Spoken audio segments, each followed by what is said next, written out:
Yeməsəm olmaz bu dəfə Bay Mübarizdə.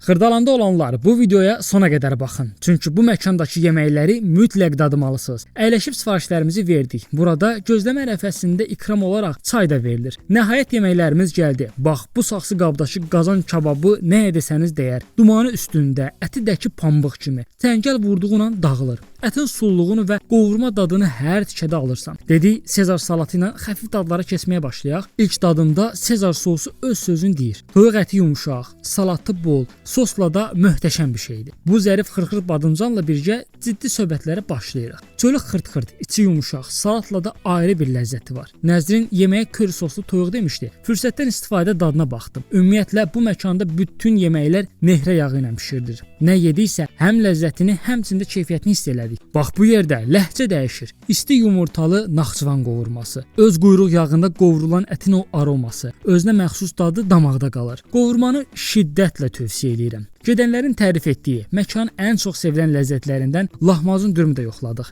Lavaşın çölü çıtır-çıtır, içindəki Adana da sup-sulu. İkisi birlikdə dəli söhbətdir. Yeməyin sonunda dediyi nöqtəni çay və tortla eləyək. Ortaya velvet və San Sebastian sifariş verdik. San Sebastian özüdür. Demək olar ki, axırına çıxdıq. Bir velvet tortunun kreması biraz qatı gəldi, amma onun da ləzzətinə söz ola bilməz. Məkan ailəvi olaraq gedir, banketlər və xoş günlər üçün geniş oturma sahəsi var. Bütün yeməklərdəki bir çoxumuzun tanıdığı kulinar texnoloq Mübariz Vəliyevin imzasını daşıyır. Restoran Xırdalanda Heydər Əliyev parkının içərisində yerləşir.